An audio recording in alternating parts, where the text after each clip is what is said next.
Verdadera oración, verdadero poder. Sermón predicado la mañana del domingo 12 de agosto de 1860 por Charles Haddon Spurgeon en Exeter Hall, Strand, Londres.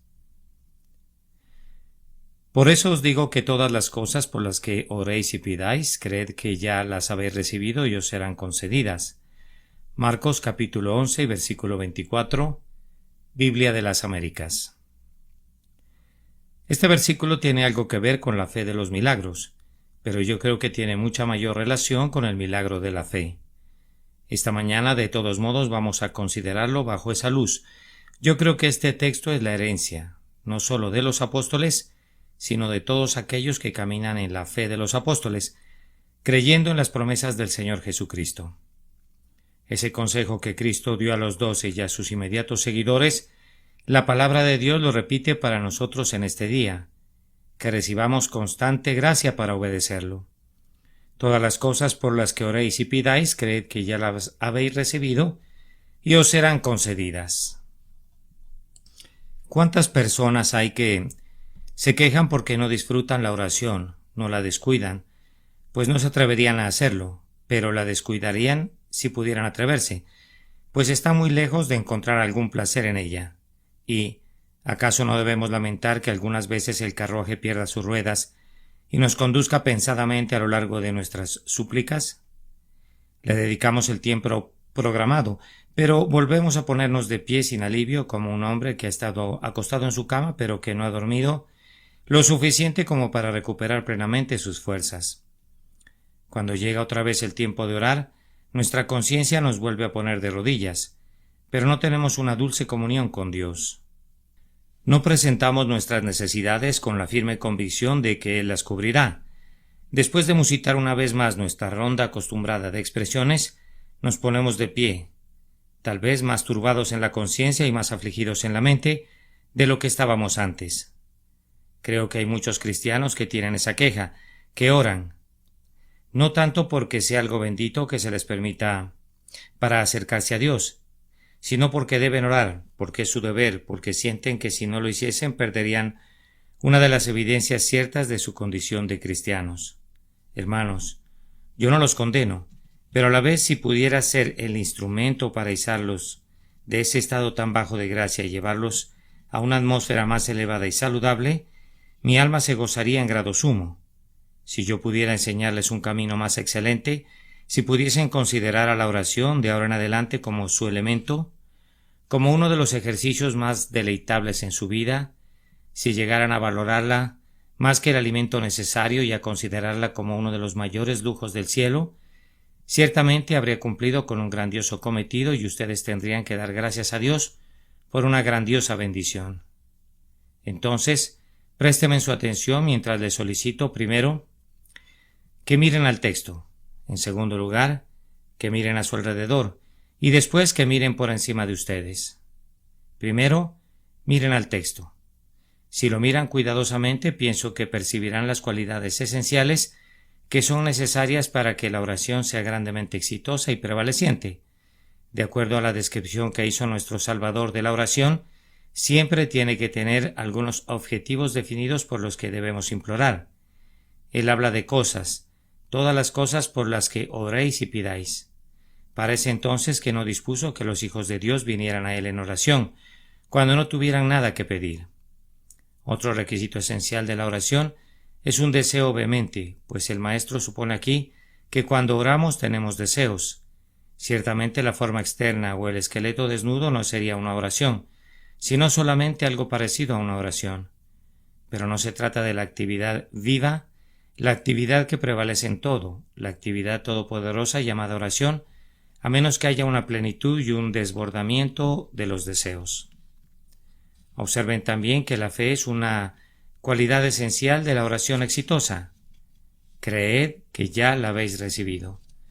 No pueden ser oídos en el cielo y recibir una respuesta satisfactoria para su alma, a menos que crean que Dios realmente les oye y que les responderá. Otro requisito es evidente aquí en la propia superficie, es decir, que una expectación de cumplimiento debe acompañar siempre a una fe firme. Creed que ya la habéis recibido. No se trata simplemente de creer que la recibiremos, sino de creer que realmente la hemos recibido, considerarlas como ya recibidas, como si ya contáramos con ellas, y actuar de manera correspondiente, actuar como si estuviésemos seguros de obtenerlas. Creed que ya las habéis recibido y os serán concedidas. Revisemos estas 4 cualidades una por una. Para que la oración tenga algún valor, debe tener peticiones definidas por las cuales suplicar. Hermanos míos, a menudo divagamos en nuestras oraciones yendo tras esto, eso y lo otro, sin obtener nada, porque en cada caso realmente no deseamos nada. Parloteamos acerca de muchos temas, pero el alma no se concentra en ningún objetivo.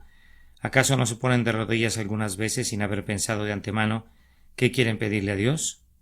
Lo hacen por costumbre, sin ninguna motivación de corazón. Son semejantes a un hombre que va a una tienda sin saber qué artículos quiere comprar. Quizá llegue a ser una compra útil estando allí, pero ciertamente no es muy sabio adoptar un plan así.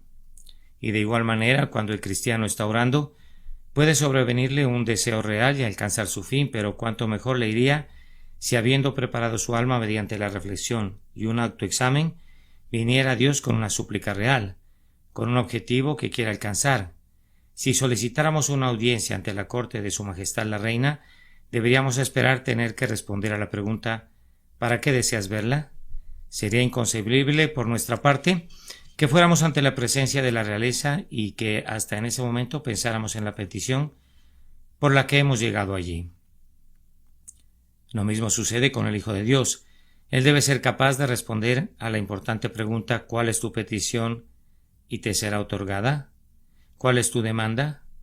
Imagínense a un arquero que dispara con su arco pero sin saber dónde se encuentra el blanco. ¿Tendrá posibilidades de éxito? Conciban un barco en un viaje de exploración que navega sin que el capitán tuviera la menor idea de lo que está buscando. ¿Acaso esperarían que regresara abundantemente cargado, ya fuera con los descubrimientos de la ciencia o con muchos tesoros de oro? En todo lo demás deben tener un plan. No se presentan a trabajar sin saber qué es lo que necesitan fabricar.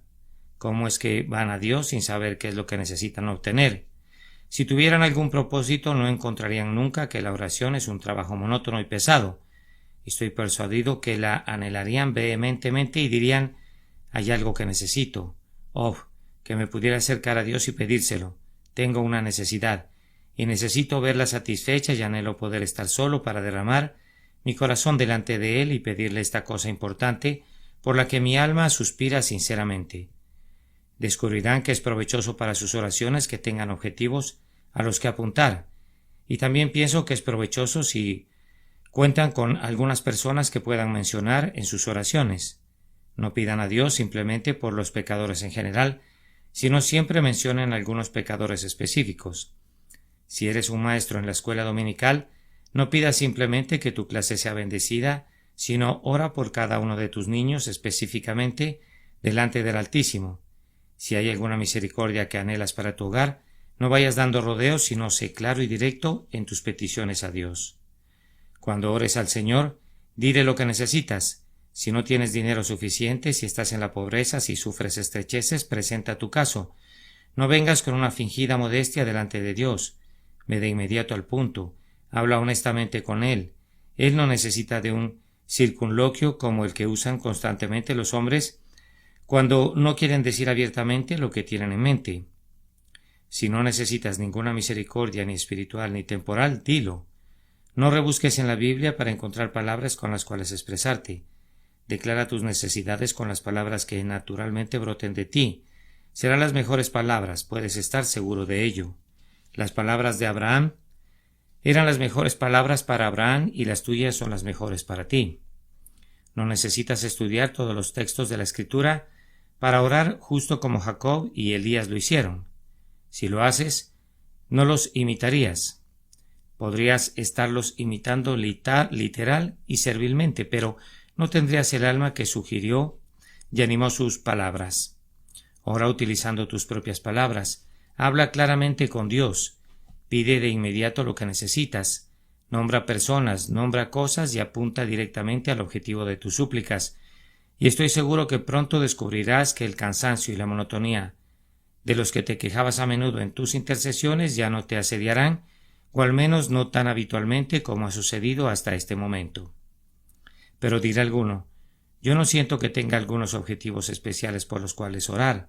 Ah, mi querido hermano, no sé quién seas o dónde vivas, para que no tengas objetivos especiales por los cuales orar, pues yo descubro que cada día trae ya sea su necesidad o su problema, y que yo tengo algo que pedirle a mi Dios cada día.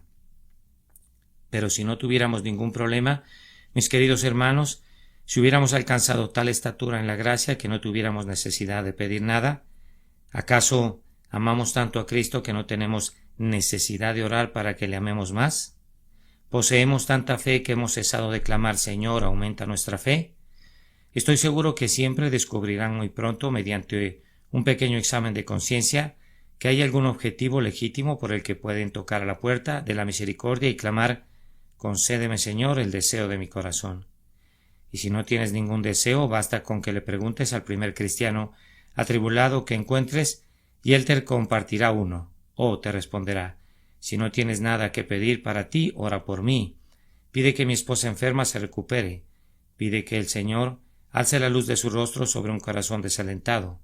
Pide que el Señor envíe ayuda a algún ministro que ha estado laborando en vano y desgastando sus fuerzas infructíferamente. Cuando hayas terminado con lo tuyo, suplica por otros, y si no te encuentras con alguien que pueda sugerirte un tema, mira a esa gigantesca Sodoma, esta ciudad como otra Gomorra, desplegada ante ti. Llévala constantemente en tus oraciones delante de Dios y clama, ojalá Londres viva delante de ti, que su pecado se detenga, que su justicia sea exaltada, que el Dios de la tierra atraiga hacia sí mucho pueblo de esta ciudad. Junto con un objetivo de oración muy definido, es igualmente necesario que haya un deseo verdadero para alcanzarlo.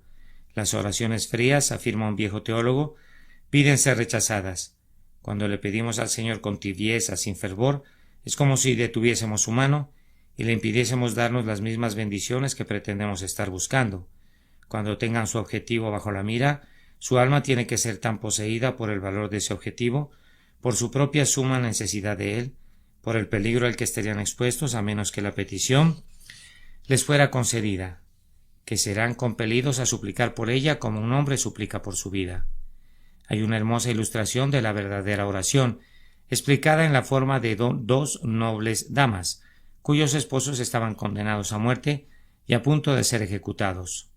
Cuando vinieron delante del rey Jorge y le pidieron que los perdonara, el rey ruda y cruelmente les denegó la petición. Era de esperarse de la naturaleza de Jorge I, y por estar suplicándole una vez y otra, no podían luego ponerse de pie, tuvieron que ser literalmente arrastradas fuera de la corte, pues no estaban dispuestas a retirarse hasta que el rey les hubiese sonreído y les hubiese dicho que sus esposos vivirían. ¡Ay! Fracasaron, pero eran unas nobles mujeres por su perseverancia en suplicar de esta manera por las vidas de sus esposos. Esa es la forma en la que debemos orar a Dios. Debemos tener tal deseo por la cosa que necesitamos que no nos levantaremos hasta que lo hayamos obtenido. Mas sin embargo, siempre en sumisión a su voluntad divina, sintiendo que lo que pedimos no puede ser malo y que Él mismo lo ha prometido, tenemos la determinación que nos sea otorgado, y si no lo fuera, argumentaremos la promesa, una y otra vez hasta que las puertas del cielo sean sacudidas antes de que nuestras súplicas cesen. No nos debe sorprender que Dios no nos haya bendecido tanto últimamente, pues no somos fervientes en la oración como deberíamos serlo. Esas oraciones provenientes de un corazón frío que se mueren en los hombres, ¿cómo habrían de mover el corazón de Dios? No brotan de nuestras propias almas, no provienen de las profundas fuentes secretas de lo íntimo de nuestro corazón, y por tanto no pueden elevarse a Él, que únicamente escucha el clamor del alma, ante quien la hipocresía no puede tejer ningún velo, o la formalidad no puede practicar ninguna simulación. Debemos ser sinceros, pues de otra manera no tendremos ningún derecho a esperar que el Señor escuche nuestra oración. Y seguramente, hermanos míos, si comprendiéramos la grandeza del ser ante quien suplicamos, sería suficiente para reprimir toda ligereza y constreñirnos a una incesante sinceridad. ¿Entraré en tu presencia, oh Dios mío, para burlarme de ti con palabras salidas de un corazón frío? ¿Acaso los ángeles velan sus rostros delante de ti? ¿Y yo me contentaré con parlotear a través de una fórmula sin alma y sin corazón? Hermanos míos, no tenemos idea de cuántas de nuestras oraciones son una abominación al Señor. Sería una abominación tanto para ustedes como para mí que oyéramos a unos individuos pidiéndonos algo en la calle, como si no necesitasen lo que pedían. Pero, ¿acaso no hemos hecho lo mismo con Dios? ¿Eso, que es la mayor bendición del cielo para el hombre, no se ha convertido en un deber árido y muerto? Se decía de John Bradford que tenía un arte peculiar para orar, y cuando se le preguntó su secreto respondió: cuando sé lo que necesito, siempre me quedo en esa oración hasta que siento que la he argumentado con Dios y hasta que Dios y yo hemos llegado a un acuerdo al respecto. Yo nunca prosigo con otra petición hasta no haber completado la primera.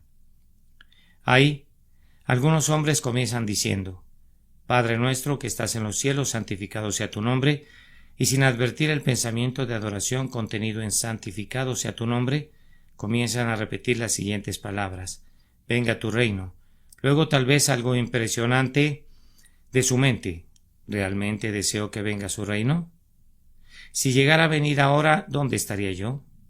Y mientras está pensando en eso, su voz sigue adelante con hágase tu voluntad como en el cielo, así también en la tierra. De esta manera mezclan sus oraciones y dicen las frases de corrido. Deténganse al final de cada frase hasta que verdaderamente la hayan orado. No traten de poner dos flechas en la cuerda a la vez, porque ninguna dará en el blanco. El que quiere poner dos balas en la pistola no puede esperar tener éxito. Descarguen un tiro primero y luego carguen el otro. Pidan algo a Dios y prevalezcan, y entonces pidan de nuevo. Alcancen la primera misericordia y luego vayan otra vez por la segunda. No se satisfagan con pintar los colores de sus oraciones el uno sobre el otro, hasta el punto que no se pueda mirar ningún cuadro, sino solo un gigantesco pintarrajo, un embadurnamiento de colores de pésimos trazos. Miren a la propia oración del Señor. Qué trazo tan claro y definido se observan en ella. Hay ciertas misericordias definidas que no se entrecruzan. Allí está, y conforme miramos el conjunto descubrimos un magnífico cuadro. No vemos confusión, sino un orden bellísimo. Que sea lo mismo con sus oraciones. Quédense en una petición hasta que hayan prevalecido con esa, y luego pasen a la siguiente. Con objetivos definidos y con ardientes deseos entremezclados, hay una alborada de esperanza de que prevalecerán con Dios. Pero otra vez, estas dos cosas no servirían de nada si no estuvieran mezcladas con una cualidad divina todavía más esencial, es decir, una fe firme en Dios. Hermanos, ¿creen en la oración? Yo sé que ustedes oran porque son el pueblo de Dios, pero ¿creen en el poder de la oración? Hay un gran número de cristianos que no. Piensan que es algo bueno y creen que algunas veces hace maravillas, pero no creen que la oración real tenga siempre éxito. Piensan que en efecto depende de muchas otras cosas, pero que no tiene ninguna cualidad esencial o poder en sí misma. Ahora la convicción de mi propia alma es que la oración es el mayor poder en el universo entero, que tiene una fuerza tan omnipotente que la electricidad se queda pequeña al lado de ella, que también se queda pequeña la atracción y la gravedad, o cualquier otra de estas fuerzas secretas que los hombres han llamado por nombres, pero que no entienden. La oración tiene una influencia tan invariable, tan segura, tan verdadera, tan palpable sobre el universo entero como cualquiera de las leyes de la materia. Cuando un hombre ora realmente, no se trata de si Dios le oirá o no. Dios debe oírle, no porque haya alguna compulsión en la oración, sino porque hay una dulce y bendita compulsión en la promesa. Como es el sublime y verdadero Dios, no puede negarse a sí mismo. Pensar en esto, que tú, un hombre insignificante, puedas estar aquí y hablar con Dios, y a través de Dios puedas mover todos los mundos. Sin embargo, cuando tu oración es escuchada, la creación no es alterada. Aunque las mayores peticiones sean contestadas, la providencia no será desordenada ni un solo instante. Ninguna hoja caerá más pronto del árbol, ninguna estrella detendrá su curso, ninguna gota de agua caerá más lentamente de su fuente. Todo continuará siendo igual y sin embargo tu oración lo habrá afectado todo. Hablará a los decretos y a los propósitos de Dios mientras están siendo cumplidos diariamente, y todos ellos gritarán a tu oración y clamarán: tú eres nuestra hermana, nosotros somos decretos y tú una oración. Pero tú misma eres un decreto tan antiguo, tan seguro, tan viejo, como lo somos nosotros. Nuestras oraciones son decretos de Dios en otra forma. Las oraciones del pueblo de Dios no son sino promesas de Dios, musitadas por corazones vivos, y esas promesas son los decretos, solo que puestos en otra forma y figura. No pregunten cómo pueden mis oraciones afectar los decretos. No pueden, excepto que en la medida que sus oraciones son decretos y que conforme brotan cada oración que es inspirada por el Espíritu Santo a su alma, es tan omnipotente y eterna como ese decreto que dijo, sea la luz y fue la luz, o como ese decreto que eligió a su pueblo y ordenó su redención por la sangre preciosa de Cristo. Tú tienes poder en la oración, y tú estás hoy entre los ministros más potentes en el universo que Dios ha hecho. Tú tienes poder sobre los ángeles, pues ellos volarán a tu voluntad. Tú tienes poder sobre el fuego y el agua y los elementos de la tierra. Tú tienes poder para que tu voz sea escuchada más allá de las estrellas, donde los truenos se desvanecen en silencio. Tu voz despertará los ecos de la eternidad. El oído del propio Dios la escuchará, y la mano de Dios mismo cederá a tu voluntad. Él te pide que clames hágase tu voluntad, y tu voluntad será hecha. Cuando tú puedes argumentar su promesa, entonces tu voluntad es su voluntad. ¿No parece algo sobrecogedor, mis queridos amigos, tener tal poder en las manos de uno como el poder de orar? ¿Han oído algunas veces historias de hombres que pretendían tener un poder extraño y místico, por el cual podían llamar a los espíritus de los profundos abismos, por el cual provocaban aguaceros torrenciales y detenían el sol? Todo era una invención de la imaginación, pero si fuera verdad, el cristiano es todavía un mayor mago. Basta que tenga fe en Dios y no habrá nada imposible para él. Será libertado de lo profundo de las aguas, será rescatado de las más penosas aflicciones, en los días de hambre será saciado, será librado de la peste, en medio de la calamidad caminará con paso firme y fuerte, en la guerra siempre será protegido, y en el día de la batalla alzará su cabeza, si cree simplemente en la promesa, y la levanta delante de los ojos de Dios y la argumenta con la convicción de una confianza inconmovible. No hay nada, lo repito, no hay una fuerza tan tremenda, no hay una energía tan maravillosa como la energía con la que Dios ha dotado a cada hombre, que como Jacob puede luchar, como Israel puede prevalecer con él en oración. Pero tenemos que tener fe en esto, tenemos que creer que la oración es lo que es, o de lo contrario no es lo que debería ser. A menos que crea que mi oración es eficaz, no lo será, pues dependerá de mí en gran medida. Dios me puede otorgar la misericordia aun cuando no tenga fe.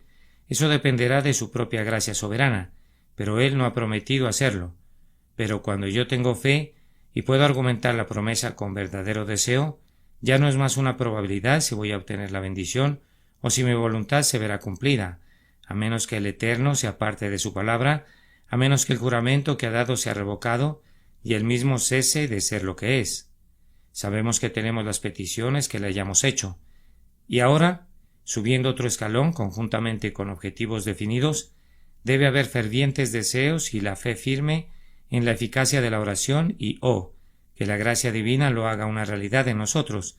Deberíamos ser capaces de contar las misericordias antes de recibirlas, creyendo que vienen en camino.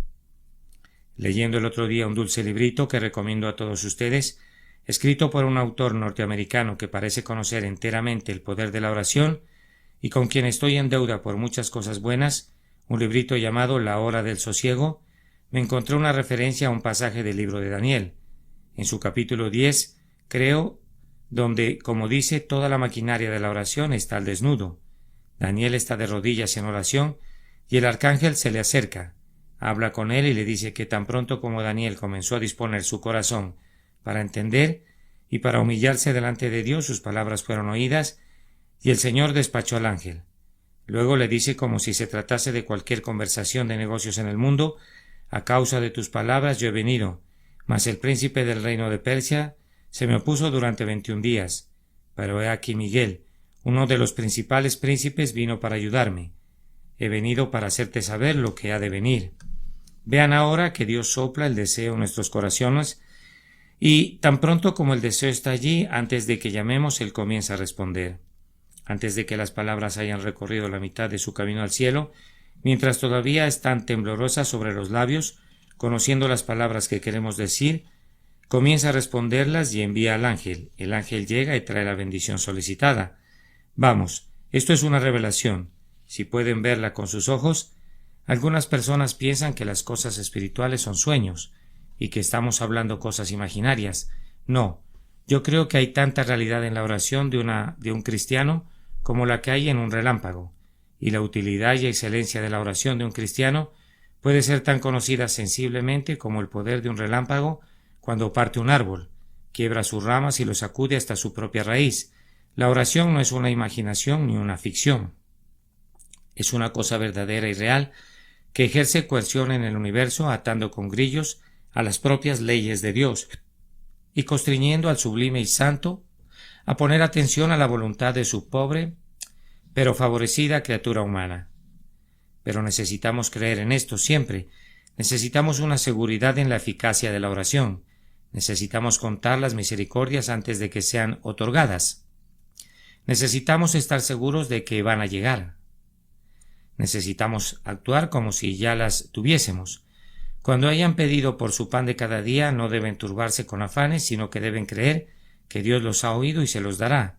Cuando hayan presentado el caso de su hijo enfermo delante de Dios, deben creer que el niño se recuperará, y si no fuera así, que entonces será mayor bendición para ustedes y mayor gloria a Dios, y así dejarlo todo en sus manos.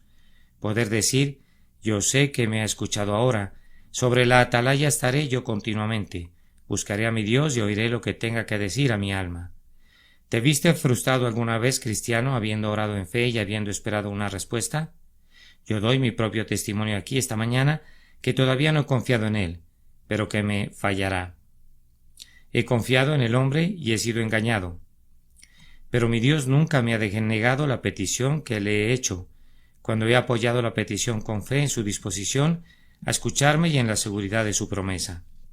Pero oigo que alguien pregunta: ¿podemos pedir por cosas temporales? Ay, claro que pueden hacer eso. En todo den a conocer sus necesidades a Dios. La oración no es únicamente para lo espiritual, sino también para las preocupaciones cotidianas. Lleven sus más pequeñas preocupaciones delante de Él. Él es un Dios que oye la oración. Él es el Dios de su hogar, así como el Dios del santuario. Siempre lleven todo lo que tengan delante de Dios. Como un buen hombre que está a punto de ser unido a esta iglesia me dijo de su difunta esposa. Oh, dijo ella, era una mujer que yo no podía convencerla de hacer algo hasta que hubiera orado por ello. Cualquier cosa que fuese, solía decir: debo ponerlo en oración. Oh, que tuviéramos más de este dulce hábito de extender todo delante del Señor, justo como lo hizo Ezequías con la carta de Rabsacés, dejándolo todo allí y diciendo: hágase tu voluntad, yo me pongo en tus manos. La gente dice que el señor Müller de Bristol es entusiasta, porque reúne a 700 niños y cree que Dios dará la provisión para ellos. Aunque no haya nada en la bolsa, a menudo él cree que la provisión vendrá. Mis queridos hermanos, él no es un entusiasta. Él solo hace lo que debería ser la acción común de cada cristiano. Él está actuando sobre una norma de la cual el mundano siempre se burla porque no la entiende. Es un sistema que siempre parece visionario y romántico al débil juicio del sentido, pero que nunca será percibido así por el Hijo de Dios. No actúa conforme al sentido común, sino conforme a algo más elevado que el sentido común, la fe poco común. Oh, que tuviéramos esa extraña fe que le toma la palabra a Dios. Él no puede permitir y no permitirá que el hombre que confía en Él sea avergonzado y confundido. He expuesto delante de ustedes ahora lo mejor que he podido, lo que considero que constituyen 4 elementos esenciales de la oración que prevalece. Todas las cosas por las que oréis y pidáis, creed que ya las habéis recibido y os serán concedidas. Habiéndoles pedido de esta manera que miraran al texto, les pido que miren a su alrededor. Miren a su alrededor en nuestras reuniones de oración, y miren a su alrededor en sus intercesiones privadas, y juzguen ambos elementos al tenor de este texto. Primero miren a su alrededor en reuniones de oración. No puedo ser muy puntual en este tema, porque creo honestamente que las reuniones de oración que usualmente tienen lugar entre nosotros tienen mucho menos fallas de las que estoy a punto de indicar que cualquiera de los otros grupos a los que he asistido. Pero todavía tienen algunas de las fallas, y espero que lo que diremos sea recibido personalmente por cada hermano que tenga el hábito de practicar públicamente la oración en las reuniones de oración. No es un hecho que tan pronto como entran a la reunión sienten que si son llamados a orar tienen que ejercitar un don, y ese don, en el caso de muchos hombres que oran, hablando duramente tal vez, pero pienso que honestamente, radica en tener una excelente memoria para recordar una buena cantidad de textos, que siempre han sido citados desde los días de nuestro abuelo, y en ser capaz de repetirlos en el orden adecuado. El don radica también en algunas iglesias, especialmente en las iglesias de aldeas, en tener buenos pulmones como para ser capaces de sostener el tono sin respirar durante 25 minutos cuando son breves, o 3/4 de hora cuando se alargan un poco. El don radica también en pasar a través de toda una hilera de cosas, siendo incapaces de pedir algo específico, haciendo de la oración no una flecha con una punta, sino más bien una herramienta estrambótica que no tiene una punta y sin embargo está destinada a ser puntiaguda, que apunta a todos lados y que por consiguiente no le atina a nada. A estos hermanos se les pide con frecuencia que oren, a esos que tienen esos peculiares y tal vez excelentes dones, aunque en verdad debo decir que yo no puedo obedecer el mandato del apóstol de procurar dones como esos. Ahora, si en lugar de eso se les pidiera a algún hombre que ore, pero que nunca ha orado antes en público, supongamos que se levantara y dijera: «Oh Señor, me siento tan pecador que difícilmente puedo dirigirme a ti. Señor, ayúdame a orar. Oh Señor, salva a mi pobre alma. Oh, que tú salves a mis antiguos compañeros. Señor, bendice a nuestro ministro, que te agrade enviarnos un avivamiento. Oh Señor, no puedo decir nada más. Óyeme por Jesucristo nuestro Señor. Amén». Bien, entonces ustedes sintieron de alguna manera como si hubiesen comenzado a orar. Sintieron un interés en ese hombre, en parte por medio a que se detuviera y también porque quiso decir lo que dijo. Y si otro se levantara después de eso y orara en el mismo espíritu, ustedes saldrían diciendo: «Esta fue una oración real». Yo preferiría tener 3 minutos de una oración como esa que 30 minutos de una oración del otro tipo, porque uno está orando y el otro está predicando. Permítame citar lo que dijo un viejo predicador acerca del tema de la oración y comentarlo como un pequeño consejo para ustedes. Recuerden que el Señor no los escuchará por la aritmética de sus oraciones. Él no cuenta su número. Él no los escuchará por la retórica de sus oraciones. No le importa el lenguaje elocuente en el que son transmitidas. Él no los escuchará por la geometría de sus oraciones. No la calcula por su longitud ni por su anchura. No los considerará por la música de sus oraciones. No le importan las dulces voces ni las frases armoniosas. Tampoco los mirará por la lógica de sus oraciones, porque estén bien arregladas y excelentemente compartidas. Pero él los oirá y medirá la cantidad de bendición que se les otorgará, de acuerdo a la divinidad de sus oraciones. Si ustedes pueden argumentar la persona de Cristo y si el Espíritu Santo los inspira con celo y sinceridad, las bendiciones que pidan de seguro vendrán a ustedes. Hermanos, me encantaría quemar todo el cúmulo de viejas oraciones que hemos estado usando estos últimos 50 años. Ese aceite que va de vasija en vasija, ese caballo que se apresura a la batalla, ese texto cortado citado indebidamente, donde están 2 o 3 congregados, tú estarás en medio de ellos, y todas esas otras citas que hemos estado fabricando y dislocando y copiando de hombre a hombre. Yo quisiera que vengamos a hablar con Dios simplemente desde lo profundo del corazón. Sería algo grandioso para nuestras reuniones de oración. Habría una mayor asistencia y estoy seguro que serían más fructíferas si cada persona se sacudiera de ese hábito de formalidad y hablara con Dios como un hijo habla con su padre. Pidámosle lo que necesitemos y luego sentémonos y habremos terminado. Digo esto con toda la sinceridad cristiana. A menudo porque he decidido no orar según cualquier fórmula convencional. La gente ha dicho: «Ese hombre no es reverente». Mi querido amigo, tú no eres el juez de mi reverencia. Ante mi propio Señor me sostengo o caigo. No creo que Job haya citado a alguien. No creo que Jacob haya citado al viejo santo en el cielo, a su padre Abraham. No encuentro que Jesucristo citara las Escrituras en oración. Ellos no oraban con palabras de otras personas, sino que usaban sus propias palabras. Dios no quiere que vayan recogiendo esas excelentes pero muy enmohecidas especias del antiguo santuario. El que quiere el aceite nuevo, acabado de destilar, el fresco olivo de su propia alma. Él quiere especias e incienso, no de los viejos cofres donde han permanecido por tanto tiempo que han perdido su olor, sino que quiere incienso fresco y mirra fresca, traídos del Ofir de la experiencia de su propia alma. Procuren mucho orar realmente. No aprendan el lenguaje de la oración, sino busquen el espíritu de la oración, y que Dios Todopoderoso les bendiga. y les haga más poderosos en sus súplicas. He dicho, miren a su alrededor. Quiero que continúen la obra y miren en sus propios aposentos. Oh hermanos y hermanas, no hay lugar que nos dé más vergüenza mirar que la puerta de nuestro aposento. No puedo decir que los goznes estén herrumbrados. La puerta abre y cierra a la hora acostumbrada. No puedo decir que la puerta esté cerrada con llave y tenga telarañas. No descuidamos la oración misma, pero esas paredes, esas vigas que sobresalen de las paredes, ¿qué cosas nos dirán? Oh, podrían clamar la pared. Yo te he oído cuando has tenido tanta prisa que difícilmente podías pasar 2 minutos con tu Dios, y te he oído también cuando estabas medio dormido y cuando no te dabas cuenta de lo que estabas diciendo. Entonces alguna de las vigas podría clamar, te he oído llegar y pasar 10 minutos y no pedir nada. Al menos tu corazón no pidió nada. Tus labios se movieron, pero tu corazón estaba silente. ¿Cómo podría clamar otra viga? Oh, he oído que gimes con toda tu alma, pero he visto que te retiras desconfiado sin creer que tu oración fuera oída, citando la promesa, pero incrédulo de que Dios la cumpliría. Seguramente las 4 paredes del aposento podrían juntarse y caer sobre nosotros en su ira, porque a menudo hemos insultado a Dios con nuestra incredulidad y con nuestra prisa, y con todo tipo de pecados.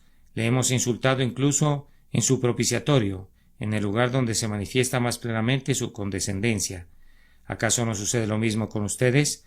¿Acaso no debe confesarlo cada uno de nosotros cuando nos toque el turno?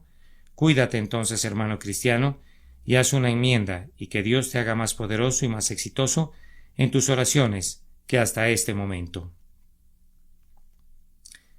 Pero para no detenerlos, mi último punto es miren hacia arriba, miren arriba. Miremos arriba, hermanos y hermanas cristianos, y lloremos. Oh Dios, tú nos has dado un alma poderosa y hemos dejado que se llene de herrumbre. Tú nos has dado la oración, que es poderosa como tú mismo, y hemos dejado que su poder permanezca dormido. No construiría un vil crimen si le diera a un hombre un ojo que no quisiera abrir, o una mano que no quisiera levantar, o un pie que se quedara tieso por falta de uso. Ah, ¿y qué diríamos de nosotros cuando Dios nos ha dado poder en la oración? Poder sin par, lleno de bendición para nosotros mismos y de innumerables misericordias para otros, y sin embargo ese poder permanece quieto. Oh, si el universo se quedara quieto como nosotros, ¿dónde estaríamos? Oh Dios, tú le das luz al sol y el sol brilla con ella. Tú le das luz a las estrellas y ellas titilan. A los vientos les das fuerza y ellos soplan. Y al aire tú les das vida y se mueve, y los hombres respiran ese aire. Pero a tu pueblo, tú le has dado un don que es mejor que la fuerza y la vida, y la luz. Y sin embargo, ese pueblo permite que se quede quieto. Olvidándose que blanden el poder, raras veces lo ejercitan, aunque sería bendecido para incontables miriadas, llora hombre cristiano. Constantino, el emperador de Roma, vio que en las monedas de los otros emperadores sus efigies estaban en una postura erecta, triunfante. En lugar de eso, él ordenó que su efigie fuera grabada de rodillas, pues dijo, esa es la postura en la que he triunfado. Nunca triunfaremos hasta que nuestra efigie sea grabada de rodillas. La razón por la que hemos sido derrotados y porque nuestros estandartes se arrastran en el polvo es porque no hemos orado. Vayan de regreso a su Dios, con tristeza, y confiesen delante de él, ustedes hijos de Efraín, que estuvieron armados y llevaban arcos, pero dieron sus espaldas en el día de la batalla. Vayan a su Dios y díganle que si no fueran salvadas las almas, no es porque él no tenga el poder de salvar, sino porque no han laborado copiosamente como si estuviesen de parto por los pecadores que perecen. Sus extrañas no han vibrado como arpas por Kir Hareset, ni su espíritu ha sido conmovido por las defensas de la tribu de Rubén. Despierten, despierten ustedes que son el pueblo de Israel. Sorpréndanse ustedes descuidados, ustedes que han descuidado la oración, ustedes pecadores que están en el propio centro de Sión y que han permanecido tranquilos. Despiértense, luchen y esfuércense con su Dios, y entonces recibirán la bendición, la lluvia temprana y la tardía de su misericordia, y la tierra producirá en abundancia, y todas las naciones la llamarán bienaventurada. Miren arriba entonces y lloren. Una vez más, miren hacia arriba y gócense. Aunque han pecado en contra de él, a pesar de eso los ama. No han orado ni han buscado su rostro, pero he aquí, él todavía clama a ustedes. Buscad mi rostro. ¿Y no ha dicho, en vano me buscáis?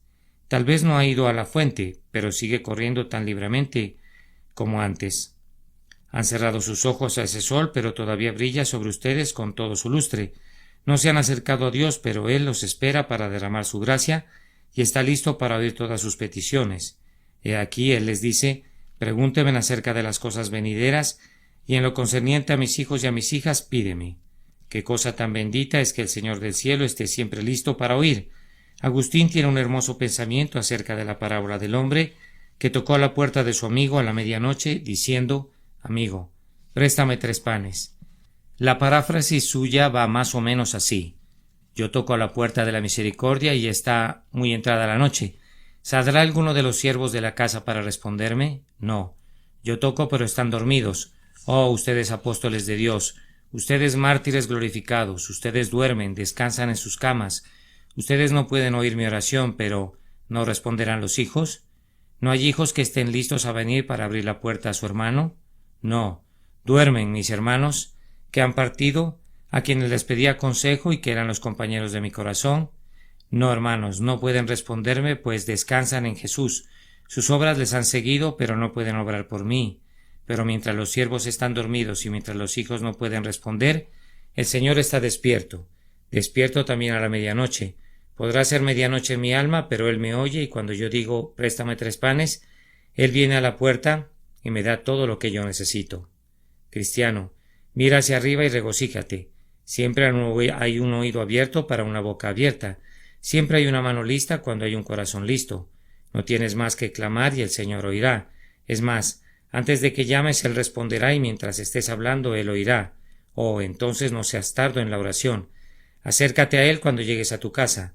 No en el propio camino, alza tu corazón silenciosamente, y cualesquiera que sean tus peticiones o tus súplicas, pídelo todo en el nombre de Jesús, y te será concedido. Además, miren hacia arriba, queridos hermanos cristianos, y enmienden sus oraciones de ahora en adelante. No miren más a la oración como una ficción romántica o como un arduo deber. Mírenla como un poder real, como un placer real. Cuando los filósofos descubren algún poder latente, parecen deleitarse al ponerlo en acción.